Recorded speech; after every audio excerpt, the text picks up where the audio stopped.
और अब हमारे साथ एक मेहमान जुड़ रहे हैं, रिटायर्ड मेजर आशीष चतुर्वेदी जी हमारे साथ जुड़ रहे हैं। सर बहुत स्वागत है आपका सूर्य समाचार में। मेरी आवाज आप तक पहुंच पा रही है? जी आपकी आवाज आ रही है।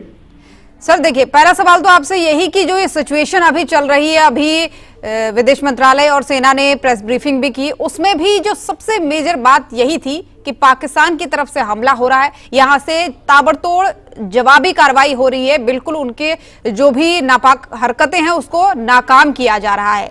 लेकिन ये सिचुएशन कब तक चलेगी सर? अभी की इस परिस्थिति को देखते हुए आपको क्या लग रहा है? हाँ, मैं जैसा हम सब ने अभी सुना, जो मीटिंग की गई, जो बातें उसमें कही गई, अब वो थोड़ी सी उससे मायूसी है व्यक्तिगत रूप से, क्योंकि मेरा ये मानना है कि जो फैसला सेना पे अगर छोड़ा जा रहा है, जैसा कि कहा जा रहा है, तो हम ब्यूरोक्रेट्स नहीं है, हम पॉलिटिशियंस नहीं है, हम वी आर द आर्मी, और हमें एक आर्मी की तरह ही रिएक्ट करना चाहिए। लेकिन हम एक आर्मी की तरह अभी देश रिएक्ट कहाँ कर रहा है? हम, जैसा आपने अभी खुद कहा कि पाकिस्तान हमला कर रहा है, हम जवाब दे, आपने अभी यही अल्फाज इस्तेमाल किए, बिल्कुल सही इस्तेमाल किए। यही सच्चाई है कि हमला पाकिस्तान कर रहा है, हम जवाब दे। हम क्यों नहीं हमला कर रहे हैं, सवाल ये है। अच्छा, मैं जो मिनिस्टर ऑफ एक्सटर्नल अफेयर्स हैं, उनका बयान सुनता हूं कि पाकिस्तान हमें उकसाए नहीं। पाकिस्तान ने आपके ऊपर 400-500 ड्रोन अटैक कर दिए, पाकिस्तान ने आपके ऊपर मिसाइल अटैक कर लिए, पाकिस्तान ने अपने 2 फाइटर एयरक्राफ्ट आपकी बाउंड्री, मतलब जो IBLC है उसको क्रॉस करने की कोशिश की, और जो टेररिस्ट अटैक कर रहा है वो अलग। अगर हम इसको भी उकसाना नहीं मांग रहे हैं, तो हम किस चीज को उकसाना मांग रहे हैं? हम मतलब क्या चाहते हैं?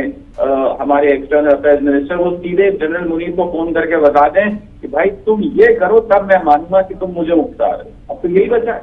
और क्या करे पाकिस्तान जिससे आपको लगे कि वो उकसा रहा है? इतना कुछ हो रहा है और हम ये कह रहे हैं। अच्छा, दूसरी चीज आप ये गौर देखिए कि जो भी स्टेटमेंट आता है वो ये कहता है हम एस्केलेट नहीं करना चाहते हैं, हम शांतिप्रिय देश हैं, हम नहीं चाहते ये एस्केलेट हो।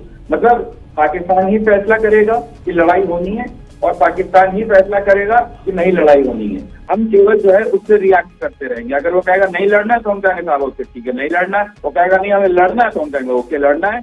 तो हम सब कुछ क्या पाकिस्तान के ऊपर डिपेंडेंट है कि वो फैसला करेगा हर चीज के लिए? तो हम क्या फैसला कर रहे हैं कि हमें लड़ाई लड़नी है कि नहीं लड़नी? हमें डिक्टेट करना है ना, हमें बताना है ना पाकिस्तान को कि ठीक है हम लड़ने के लिए आए और हम लड़ रहे हैं। लेकिन अभी जो दिख रहा है, जो बातें, जो बयान आते हैं, हम एस्केलेट नहीं करना चाहते, हम लड़ाई नहीं लड़ना चाहते।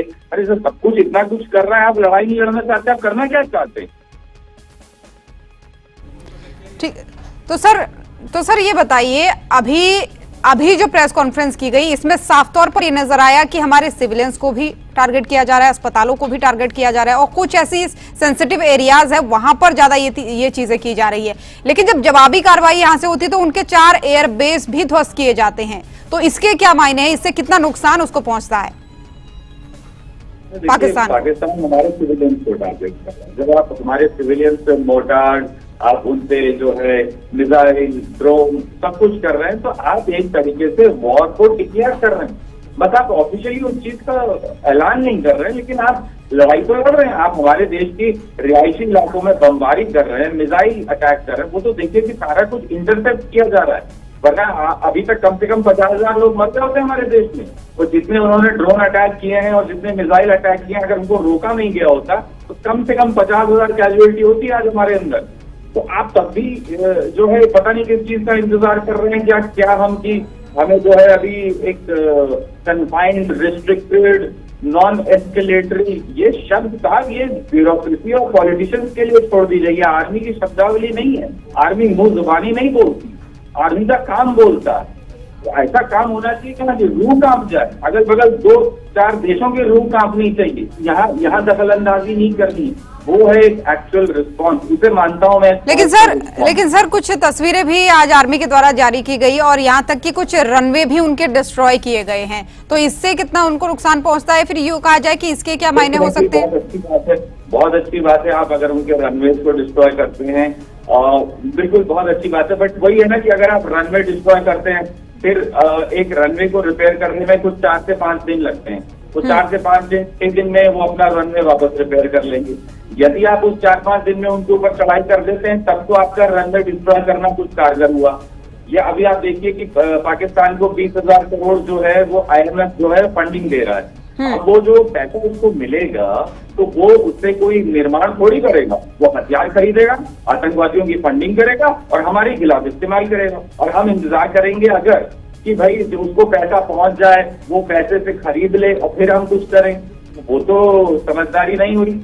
हमें दुश्मन से तब प्रहार करना है जब वो कमजोर स्थिति में है, या जैसे ट्रेनिंग कैंप जो है जिसने अभी हमने डिस्ट्रॉय किए जो सर्जिकल स्ट्राइक में थे, ठीक है, बहुत से आतंकवादी 100, 150, 200 मार दिया, लेकिन क्या यही 200 आतंकवादी थे? अब वो फिर से रिक्रूट करेगा, फिर से ट्रेन करेगा, फिर से नए ट्रेनिंग कैंप बना लेगा, 2-4 महीने में वापस वहीं खड़े हो जाएंगे जहां हम अभी इस सर्जिकल स्ट्राइक से पहले थे। तो ये समझने वाली बात है, जब आप एक चीज को काटना शुरू करते हैं तो उसे पूरा काट डालिए। जब आप थोड़ा काटते हैं तो टहनी फिर से निकल आती है, और फिर आप उसे थोड़ा सा काटेंगे तो फिर से निकल आएगी, तो इसका तो अंत ही नहीं है।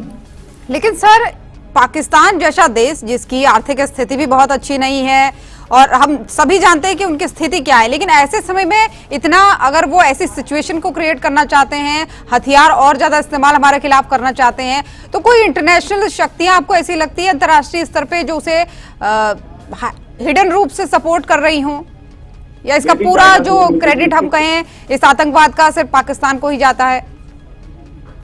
देखिए, पाकिस्तान आतंकवाद को तो पूरी तरीके से चला ही रहा है, इसी के माध्यम से वो लड़ाई लड़ना चाहता है। वो अपनी एक रणनीति बना के बैठा है कि मैं पहले इसी तरीके से करता रहूं कि आतंकवादियों को भेजता हूं, आज से थोड़ी भेज रहा है। देखिए 1989 से, या कहिए थोड़ा उससे पहले भी, जब पंजाब में आतंकवाद शुरू होता है, वो 1983-82 से कहीं ना कहीं पाकिस्तान के ISI उसके पीछे थी फंडिंग करने वाली। तो 82-83 से आप ले लीजिए, आज 2025 कम से 17 करीब 40 साल होने को आ रहे हैं। 40 साल से हमारे देश को नुकसान पहुंचा रहा है। हमारे कितने सिविलियन की डेथ हो गई, कितने हमारे सिक्योरिटी पर्सनल की डेथ हो गई, तो वो तो उसकी रणनीति है, तो वो तो अपनी रणनीति के ऊपर चल रहा है, लेकिन हम उसको इस तरीके से रिस्पॉन्ड नहीं कर रहे हैं जैसे कि हमें करना चाहिए था। ये दुर्भाग्यपूर्ण है। 40 साल से एक देश आपके यहाँ कर रहा है और आप कड़ी निंदा और चेतावनी और पता नहीं क्या क्या जो है, हम कितने सालों से, मैं बचपन से ये सुनता आ रहा हूँ कि हाँ ये घटना हो, उसके बाद होता है हम कड़ी निंदा कर रहे हैं, हम जो है बिल्कुल 0 टॉलरेंस है हमारा आतंकवाद के खिलाफ, ये है। मतलब हम ये बयान तो सुनते हैं, लेकिन हमने ये नहीं सुना कि हमने अंदर घुस करके उनका ये जो है बिल्कुल ही अब जो है फैसला कर लिया कि अब पाकिस्तान ही नहीं रहेगा तो बात ही खत्म हो जाएगी। भाई 1947 से पहले भी तो कोई पाकिस्तान नहीं था, तो हमारा तो टारगेट यही होना चाहिए कि 2025 के बाद भी कोई पाकिस्तान होना ही नहीं चाहिए। लेकिन ये फॉल्स नैरेटिव और फॉल्स न्यूज की जो बात कही अभी प्रेस कॉन्फ्रेंस के दौरान सेना ने और विदेश सचिव ने, कि एक झूठा प्रोपेगेंडा और कुछ झूठी खबरें चलाई जा रही हैं, उनकी तस्वीरें भी उन्होंने दिखाई, तो अब झूठ का सहारा भी इस तरीके से लिया जा रहा है। देखिए, आज की तारीख में किसी भी चीज में प्रोपेगेंडा तो होता ही, आप हर चीज में प्रोपेगेंडा है। ये तो फिर भी एक जंग है दो देशों के बीच की, उसमें तो प्रोपेगेंडा होगा ही होगा, भी करेंगे वो भी करेंगे, बहुत सी चीजें होती हैं। ये तो एक लड़ाई का जो मॉडर्न वॉरफेयर का हिस्सा है प्रोपेगेंडा, कि आप कितना झूठ फैला सकते हैं, कितना झूठ आप बोल सकते हैं, किस तरह लोगों को आप भ्रमित कर सकते हैं। और उनको अपनी सेना का मोरल बढ़ाना है, अपने देश की आवाम है उसको दिखाना है कि नहीं हम भी जो है भारत में इतना नुकसान कर रहे हैं, हम इतनी फायरिंग कर रहे हैं, वो भी अपने वीडियोस बना रहे होंगे जो फायरिंग कर रहे हैं। या जैसे हमारे यहाँ जो गुरुद्वारे पे उन लोगों ने बमबारी करी, लोगों को मारा, वो तो हमारे लिए हमारे नागरिक है ना, लेकिन पाकिस्तान के लिए तो वो दुश्मन है। वो कहेगा देखो हमने इतने हिंदुस्तानियों को जो है वो मार दिया, वो वीडियोस दिखाएगा, वो भी वो कर रहा होगा, उनके मीडिया में भी वो सब चीजें चल रही होंगी। ठीक है, ये प्रोपेगेंडा है, वो चलेगा ही चलेगा। कुछ एक चीज आपसे समझना चाहूंगी सर मैं, आपकी बात को मैं समझ रही हूँ, आपसे एक चीज समझना चाहूंगी। जो पाकिस्तान की तरफ से कहा गया कि हमने S-400 जिसको यहाँ पर सुदर्शन कहा जाता है उसको हमने नस्ते-नाबूद कर दिया, ये उनकी तरफ से कहा गया, लेकिन अभी सेना ने जानकारी दी है कि सुरक्षित है, इसमें कोई भी इस तरीके की बात नहीं है। तो पाकिस्तान के पास जो अभी हथियार अवेलेबल है या जो भी उनके पास सिस्टम है, क्या ये संभव हो सकता है? हालांकि सेना ने तो इसको नकार दिया है, और उसकी पावर्स क्या क्या है? S-400 एक बहुत अच्छा, बहुत टारगेट सिस्टम है, रशिया का बनाया हुआ बहुत अच्छा सिस्टम है, उसको इतनी आसानी से भेजा नहीं जा सकता, और कम से कम पाकिस्तान के पास तो ऐसी कोई चीज है ही नहीं जो उसको भेज सके। ये तो एक फैक्ट है। और जो उनका जो सिस्टम था वो तो, उसका तो वीडियो वायरल है, जो SQ-9 उनका जो सिस्टम उन्होंने चाइना से खरीदा था, अब चाइना से आप जो भी सामान खरीदिए, मोबाइल खरीदिए या एयर डिफेंस सिस्टम खरीदिए, दोनों चाइनीज ही होते हैं, ज्यादा नहीं चलते हैं, चाहे कुछ भी हो, मोबाइल हो या एयर डिफेंस सिस्टम। और ये चीज हमने सब देख ली है कि कैसे ड्रोन जो है भारत ने गिराया और उसी एयर डिफेंस सिस्टम के ऊपर जाके गिर गया, जिस एयर डिफेंस सिस्टम के भरोसे पाकिस्तान बैठा था कि लोगों को बताएगा कि वहां से ये चीज आ रही है, उसी के ऊपर जाके गिर गया। तो ये तो हाल है। अब चाहे हम J-17 की बात करें या F-16 की बात करें, जो यहाँ की तरफ से जवाबी कार्रवाई में उनके ध्वस्त कर दिए गए, खत्म कर दिए गए उनके हथियार, और चाहे फिर अभी हम बात करें फतेह 2 की जो बात कर रहे थे, जो कहा जा रहा था कि दिल्ली के लिए छोड़ा गया, लेकिन उसको सिरसा में जो हमारी सेना ने ध्वस्त कर दिया, एक तरीके से कहे तो। इनके बलबूते क्या पाकिस्तान ये सोच रहा है कि वो इंडिया से मुकाबला कर लेगा? वो क्या सोच रहा है ये हमें सोचना ही नहीं है। वो क्या सोच रहा है, वो क्या कह रहा है, ये हमें हमें हमें इस चीज पे जाना ही नहीं। वही मैं कह रहा हूँ कि हम रिएक्ट क्यों कर रहे हैं, हम एक्ट क्यों नहीं कर रहे हैं। मेरा सवाल वही है इस देश की सरकार से कि हम रिएक्ट क्यों कर रहे हैं। अब पाकिस्तान ने ये बोला तो हम ये करेंगे, पाकिस्तान ने ये किया तो हम ये करेंगे। हमको डिक्टेट करनी है अपनी टर्म्स की, हमें अपना फैसला करना है, हमें क्या करना। वो क्या कर रहा है, वो शांति चाह रहा है कि नहीं चाह रहा है, हमें नहीं।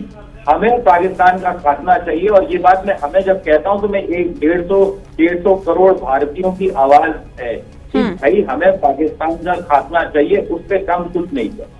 और आज से बेहतर स्थिति भारत को कभी नहीं मिली। इतनी कमजोर स्थिति में पाकिस्तान कभी भी नहीं था जितना आज है।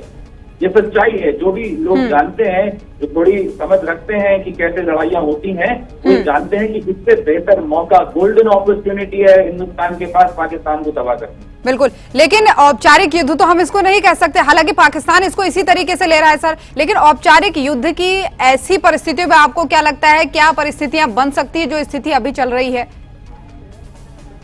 देखिए आगे परिस्थितियां बनती कहाँ है, परिस्थितियां बनाई जाती हैं और कुछ जो है वो इत्तेफाकन बन जाती हैं।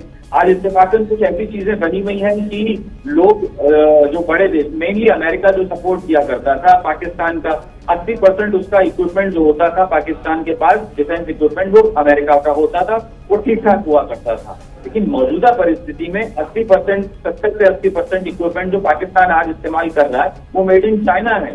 तो आपको बहुत बड़ा एडवांटेज तो यही मिल गया, क्योंकि चाइनीज इक्विपमेंट, ये मजाक की बात नहीं है, ये सही बात है कि वो उतना अच्छा नहीं है। जो प्रत्यक्ष उदाहरण है आपका, उनका एयर डिफेंस सिस्टम, जो एक ड्रोन ऐसे गिराया गया और उनका एयर डिफेंस सिस्टम ही जो है वो खत्म हो गया। तो ऐसे ही उनके बाकी इक्विपमेंट है। और आप देखिए कि उन्होंने एक मिसाइल जो, जिसको आपने बताया कि दिल्ली के लिए टारगेट किया था, अब जिसको दिल्ली जाना था वो लाइन ऑफ कंट्रोल से पार नहीं कर पाई। तो कहीं ना कहीं जो पाकिस्तान की स्थिति है, हमें इसका फायदा उठाना है। ये तो मूर्ख है पाकिस्तान को इतना वो कर रहा है। अगर कोई थोड़ा समझदार देश होता वो कहता नहीं हमें भी शांति चाहिए, यही शांति चाहिए, और बात ही खत्म हो जाती। लेकिन शांति की बात तो अभी चीन भी कर रहा है, चीन भी अभी बात कर रहा। अभी आज ही चीन की तरफ से ये बयान आया है कि भाई दोनों देश शांति बनाए रखें। एक तरफ उसको अपने चाइनीज खिलौने पकड़ाता है, दूसरी तरफ कहता है कि भाई शांति बनाए रखें। अब देखिए हर एक देश अपना हित देख रहा है ना। अब चाइना है, अमेरिका है, बस उनके यहाँ तो आतंकवाद भेज के वो अभी लोगों को नहीं मरवा रहा है, तो भारत में करना है ना। तो भारत को ये फैसला करना है ना कि भारत के हित में क्या है। भारत के हित में आज यही है कि हम POK को लें। बलूचिस्तान अपनी आजादी की मांग कर रहा है, उसको हम आइडेंटिफाई करें, उनकी एक एम्बेसी खोलने के लिए दिल्ली में उनको एक जगह दें कि आप बलूचिस्तान के लोग, आप यहाँ अपनी एम्बेसी खोलिए, हमारे लिए आप एक इंडिपेंडेंट देश हैं, आप पाकिस्तान का हिस्सा नहीं है। ये तो एक डिप्लोमेटिक स्टेप है। अभी सबसे पहले ये करना चाहिए था, पता नहीं क्यों वेट कर रहे हैं। जब बलूचिस्तान खुद कह रहा है कि भाई हम अपने आप को एक इंडिपेंडेंट देश मानते हैं, तो हमें उसकी मदद करनी है ना। हमें भी कहना है कि हाँ तुम एक इंडिपेंडेंट देश हो, यहाँ आओ, एम्बेसी खोलो हमारे यहाँ। ऐसे आप पाकिस्तान को जो है टुकड़े करना शुरू करेंगे, तो वो चीज मुझे अभी लैकिंग दिख रही है, वो चीज दिख नहीं रही। तो ये एक बहुत बड़ी बात आपने कही। और इसके अलावा क्या क्या वो बड़े कदम आपकी नजरों में ऐसे लगता है आपको कि तुरंत प्रभाव से लिए जाने चाहिए? पहला तो देखिए यह है कि एक हमें जब हम प्रेस ब्रीफिंग करें तो हमें उसमें अपनी अग्रेशन, देखिए आप एक चीज को देखिए, अग्रेशन आप नहीं दिखाएंगे तो आप देखिए पाकिस्तान की मदद तुर्की कर रहा है। अब टर्की जो है एक छोटा सा देश है, लेकिन वो क्यों कर पा रहा है? क्योंकि उसे मालूम है भारत जब से उसने खुल के बोला है, ऐसा नहीं है कि वो चोरी छुपे कर रहा है। चाइना चोरी छुपे कर देता है, बोलता नहीं है, वो कहता है हमसे कोई लेना देना। लेकिन टर्की खुद के कह रहा है, खुद के क्यों कह पा रहा है? क्योंकि उसे मालूम है भारत जो है उसके खिलाफ कुछ नहीं करेगा। अभी यही अगर इजराइल होता, वो कहता कि हम मदद कर रहे हैं, पता लगा रात होती सुबह उठते टर्की पे बॉम्बिंग हो गई कि लो तुमने ही तो कहा था तुम हमारे खिलाफ कर रहे हो, तो हमने जो है अपने देश के नागरिकों को सुरक्षा के लिहाज तुम पे जो है ये बमबारी कर रहे, फिर उर्दू कह जाते। तो हमें आज चलो आप बमबारी नहीं कर रहे हो, लेकिन टर्की को हमने अभी तक वार्निंग दी है, ऑफिशियल वार्निंग। क्या मिनिस्ट्री ऑफ एक्सटर्नल अफेयर्स ने, इंडियन गवर्नमेंट ने टर्की को चेताया है कि भाई आपने कहा है कि आप पाकिस्तान की मदद करेंगे, यानी आप आतंकवाद की मदद कर रहे हैं, आप सीधे हमसे जो है लड़ाई के लिए आ रहे हैं। ऐसा कुछ स्ट्रॉन्ग मैसेज रखिए, आप ब्रीफिंग करें, आप अपने अड़ोसी पड़ोसी को स्ट्रॉन्ग मैसेज दीजिए कि हम शांति प्रिय हैं, हम एस्केलेट नहीं करना चाहते, हम ये नहीं करना चाहते, हम वो नहीं करना चाहते। जब आप ऐसे मैसेज देंगे तो बांग्लादेश जैसे भी जो है वो आपके ऊपर जो है कहीं ना कहीं फायरिंग करते हैं। तो ये आप एक मैसेज देते हो, आप एक रणनीति के थ्रू आते हो कि हमारी एक एग्रेसिव पॉलिसी होनी चाहिए कि तुम एक मारोगे मैं 10 मारूंगा, और जब मैं 10 मारूंगा तब आपकी बात होगी। लेकिन आप जब सिर्फ मंच पे खड़े होकर और टीवी बोलेंगे, जो नेता बोलते हैं हम ये कर देंगे, हम वो कर देंगे, और मुंह तोड़ जवाब देंगे, और यानी जैसे को तैसा और ईंट को पत्थर का जवाब देने की बात आप यहाँ पर कर रहे हैं। ठीक है, आप बने रहिए, हम एक ब्रेक के लिए रुक रहे हैं सर।